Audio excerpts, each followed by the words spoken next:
Hello students, so once again you all are most welcome is in the light topic, and this is the second part of the video series. So I hope that you all have watched its first part. If you haven't, so please go and watch that video as well, because isn't that we studied a very important concept of the light topic. So let me take you forward student, because this is the very important class going to happen. Is in the today's class you are going to learn so many important concepts of the light. Okay, so let me take you on the big question slide. So here on the big question slide, as you can see, we have the first question. That's the first big question, laws of reflection. So is in today's class we are going to understand what is the laws of reflection, right? And second, we are going to understand types of reflection. Under that you have 2 points basically. First is called regular reflection, that is also known as specular reflection, and second one we call diffused reflection, that's sometimes also called as irregular reflection. Then third big question we have is in today's class, that's the verification of the laws of reflection. So we are going to verify the laws of reflection here. So we are having basically 2 laws of reflection, so we'll be verifying that as well here. Then we have the fourth question, so image formation in the plane mirror, so we'll be understanding that concept here. And then we have the fifth question here, inclined plane mirror. So we are going to understand the image formation, like when 2 images are basically inclined to each other. Then the last question here, that's a question number 6, condition for number of images for images formation and examples. So that's fine, I have told you already. So let me take you forward students. So the first heading we have students here, that's we call the laws of reflection, and under this heading we are going to understand the term, that's the reflection here. So let me tell you what is basically the meaning of reflection. Okay, so the laws of reflection basically determine here the reflection of incident light rays on reflecting surfaces, meaning to say when the light rays falling any of the surfaces, so it is going to reflect back. Okay, and this term we call that reflection. And the surfaces, when the surfaces are like smooth surfaces like metal surfaces or mirrors or the clear water, so is in that case we will be getting better reflection. So let me show you something so that you can understand the better way by its visual way. Okay, so here is in this picture students, as you can see, we are having the 3 images or the 3 basically trees. Okay, and you are getting the images or the reflection of those trees on the clear water. So why you're getting it? Basically because of the phenomena of the reflection, because when the light rays will pass of that object on the water surfaces, so it is getting reflected back, and because of that reason we can see that object here. Okay, so I hope that you are understanding the term. So let me show you one more thing here. So isn't this animation, as you can see here students, basically the character here which is hitting on the plane mirror, right? So when the character is hitting on the plane mirror, so again the character's images are present there. Why it is so? Because of the term, because of the phenomena that's we call reflection. Okay, so let me now explain you the laws of reflection here. So basically when we say the laws of reflection, so there are basically 2 laws of reflection, and it's straight like this way. So we have the first one here, that is the incident ray, reflected ray and the normal all lie in the same plane. So meaning is what? When the incident ray is here, let's say this is the incident ray, okay, and this is the reflected ray and the normal. So this the perpendicular line which is dotted one here, this is the normal. So all these are like on the same plane meeting at a point here at P basically. So this is the point P, and where the incident ray, reflected ray and the normal all lie on the same plane. So this is the first law of reflection. Okay, and what about the second law of reflection? So isn't the second law of reflection basically the angle of incidence is equal to the angle of reflection? What is the angle of reflection? So let me tell you that the angle basically making with the angle of incident ray with the normal line. So as you can see here, this angle I, okay, so this is the angle I and this is the angle R. So this angle R we call the angle of reflection. Why? Because it is we are getting here by the help of the reflected ray and normal. So the angle between the normal and the reflected ray, so that's we call the reflected or angle of reflection, or and the other one, that's the angle we are getting here in between the normal and the incident ray, that's we call angle of incidence. So the second law tells us angle of incidence will be is equal to the angle of reflection here. So let me show you something so that you can get the better understanding of it. When the light or when the ray will fall any of the surfaces, so it will make equal angle. here as you can see, that's angle I is equal to angle R, and it is meeting at the same point, means to say on the same plane here, which is angle of incidence, means to say which is incident ray and the reflected ray and the normal on the same plane. That's you can see here we have the mirror at a point P. So this basically tells you about the second law and the first law of reflection. So hope this is clear to you. So let me take you forward now. So we have to understand now the types of reflection. So under the types of reflection heading, students, we have first one that's we call the regular reflection. That's also known as by the another name that's we call the specular reflection. And the second one we have that's we call diffused reflection. And this diffused reflection also known as by the irregular reflection sometimes. Okay. So let me explain to you the first thing here that's we call the regular reflection, and that is also known as specular reflection. Okay. So here the specular reflection refers to the clear and the sharp reflection like the ones you get in mirror, right? So when you see your like face on the mirror, so it is basically the best example of the regular reflection. Okay. So a mirror is made up of glass, right, which is coated with the uniform layer of a highly reflective material. Okay, these reflective surfaces basically reflect almost all the lights incident on it uniformly, and because of that reason we can see the clear visual or the clear image of that certain object. Okay, so there is not much variation is in the angle of reflection. That's the point that you must have to understand. Basically, there is not much variation is in the angle of reflections between the various points. Okay, and this means that the haziness and the blurring are almost entirely eliminated because of that reason. So let me show you how it's basically work. As you can see is in this picture, there are some incident ray that's falling on any of the surfaces.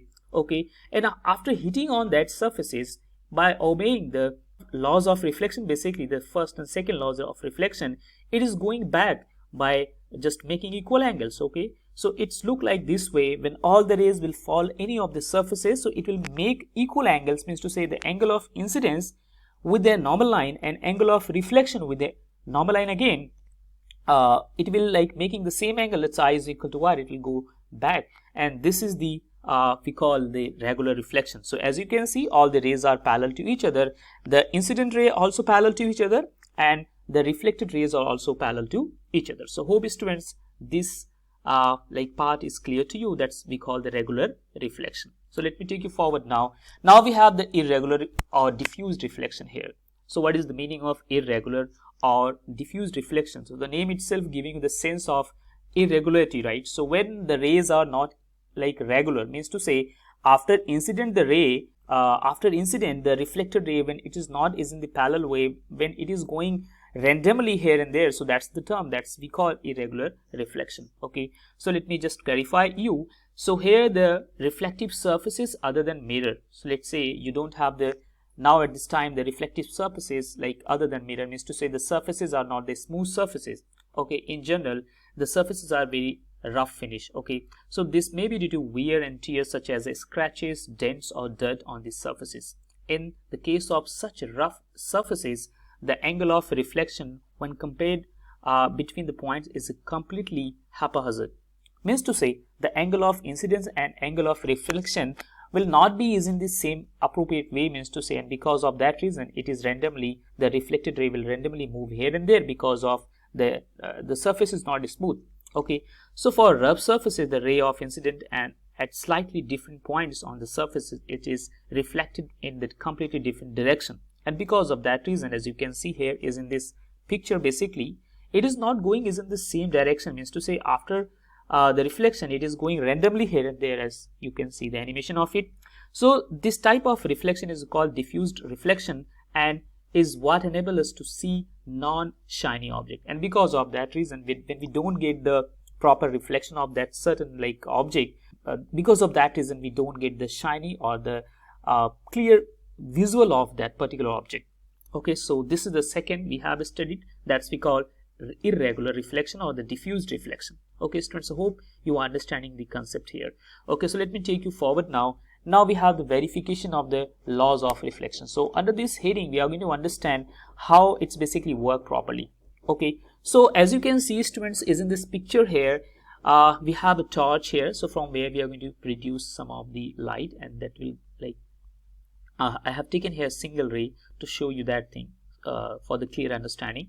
So from the torch, basically when we just blow the torch, basically, so it will produce some of the rays, and the rays will fall any of the surfaces. So I have taken a surface here, so this is the smooth surface, as you can see here. Okay, so after hitting the surfaces, it will obey the laws of reflection. You know, there are two laws of reflection. The first law tells you the incident ray and the reflected ray and the normal all lie at the same plane. So we'll be understanding the first thing, the first law here, and we'll be trying to verify that, means to say trying to understand that here. Okay, so when the rays of light will fall on this surface, where this is a smooth surface, as you can see. Okay, so after incident, like after hitting this surface, it will going to like reflect back. So as you can see here, this red point, basically this is the point. Let's say this is the point P. Okay, so this is the point where angle of means to say the incident ray, which is this one, and the reflected ray, which is this one, basically all, and the normal, which is this one, the black one, as you can see, the dotted black one. So all these three meeting at this point only, and this like proves the first law of reflection. And what about the second law of reflection? When we say the second law of reflection, it is basically we are going to get the angle of incidence with equal to the angle of reflection. You know, angle of incidence basically with the angle of it's basically will get with the incident ray and the normal, means to say it is angle between the normal, which is this one, this is the normal we have, and the incident ray. And is in the similar manner we'll be getting here the angle of reflection, that's its angle between the reflected ray and the normal. So let me show you its visual so that you can clearly understand. So as you can see, when the ray is hitting at a point P, okay, that's the incident ray, it is getting reflected back from this point P, and this is the point where both or you can say both the rays, that's the angle of incidence and reflected ray, means to say, and the normal are meeting at this point. So this basically proves the first law of reflection. And when we talk about the second law of reflection, as I told you just, is in this case you're going to get the angles, both angle I will be is equal to angle R, which is angle of incidence will be is equal to angle of reflection. Okay students, so I hope students this is now clear to you, is in better manner the laws of reflection here. So let me take you forward. Now we have the next heading. Under that we are going to understand about the image formation in a plane mirror. So how we'll get the image formation in the plane mirror. Okay, so when a ray of light falls on a surface, then it can undergo one of the following three phenomena, right? That's a reflection, a refraction, or absorption. When it falls on a normal surface, then most of the light gets absorbed, right? When the surfaces are not basically shiny surfaces, so as in that case, the most of light will get absorbed. But when it is like plane mirror, so here mirror, when it is basically mirror, are polished surfaces coated with the mercury, such as they reflect most of the light falling on them. So as we know, is in the case of the plane mirror or any of the metal surfaces that's having the shiny surfaces, or like any of the surface that's basically shiny surfaces, smooth surfaces. Okay, so here as you can see is in this picture, students, basically this is the plane mirror I have placed here, and this is the object, that's AB, and we are going to get the images of the object, basically the image of this object which is AB. So we are going to get the image of this object which is ED here behind the mirror, right? So let me tell you how it's basically works. So here we'll be talking about the plane mirror. So as you can see is in this picture, so to form an image we require at least two rays. So here I'm going to take basically two rays for the better formation, right? So at least we require two rays for the object which meet or appear to meet at a point, right? In the case of plane mirror, as you can see here I have used basically two rays for better clarity in the ray diagram as shown in the figure. So students, what will happen basically when you place the object here, that's AB, so a ray will, I have taken two rays as I just told you, so a ray will pass on this mirror, that's a plane mirror, this is the plane mirror, that's you can take it as a P, so this is the plane mirror. So when the ray will incident on this plane mirror, because it is like the ray is incident on the plane mirror by making equal angle, that's normal here, so means to say 90 degree, so it will going to reflect back by making the same angle by obeying the laws of reflection. Okay, so another ray that is passing from here with making some of angle which is like hitting at this point, let's say that is a point C, so it will make some angle that is theta, let's say. So here as you can see, this line which is the normal basically, so this is normal and this is the incident ray and this is the reflected ray here. So again, obeying this second law of the second and the first law of reflection, it is going to make like here angle theta, and theta both angle of incidence and angle of reflection by equal angles. So it will get again going to like give you the reflection of means to say this certain object here, but where you are going to get the reflection of it. So you are not going to get the real image of it, right? So as you can see, when this ray will incident on the metal or the plane surface or the mirror here, so it is going to reflect back, okay? Whereas when another ray which is like incident on this plane mirror at point C, so it is again going to get back here by making equal angle, but no rays are meeting to each other basically. So where will be getting the images? So isn't this sense, when the rays are actually not meeting to each other, so we'll be getting some of the images that's we call virtual images, okay? So isn't the case of the plane mirror, so we have the image basically we get, that's we call virtual images. And how we get and where we get, so that's basically behind the mirror. It's always behind the mirror with equal distance from the object. Suppose this is the distance which is B and C. Let's say this distance is, let's say it is 10 meter. So the C and D will also be 10 meters. So it's basically behind the mirror by making equal distance, okay? So let me show you how it's basically work. So let's say a ray is passing from this point A. So after hitting on this plane mirror, so it is going to reflect back, as you can see the reflection of it. And again another ray which is passing from here point A, it is when incident on, let's say this is point C.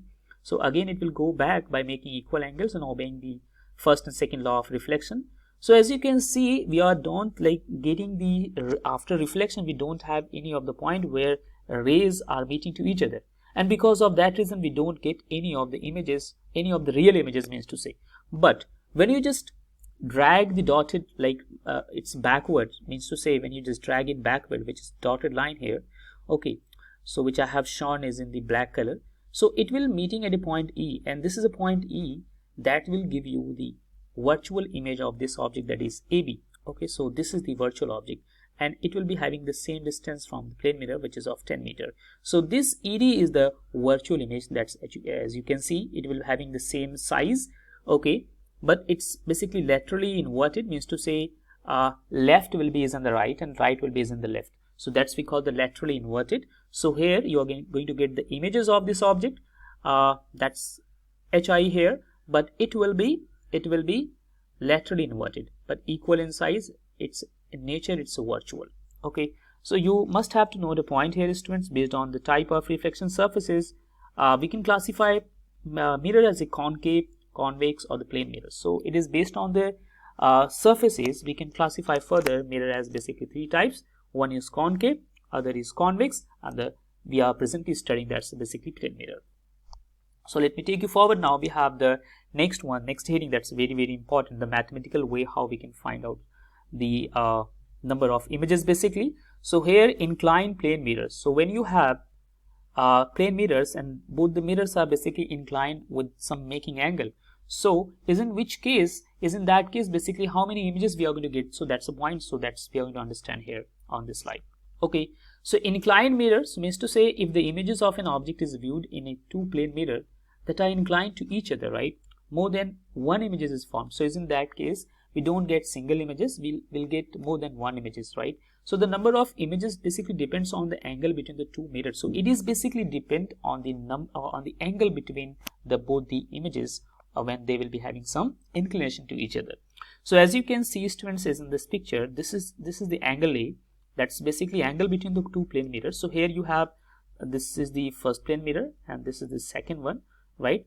So both are inclined with the angle that's A degree, and this is the object that's at a point O here. So it is basically dependent how many number of images you're going to get. So it's basically totally depend on the angle between both the inclined mirror.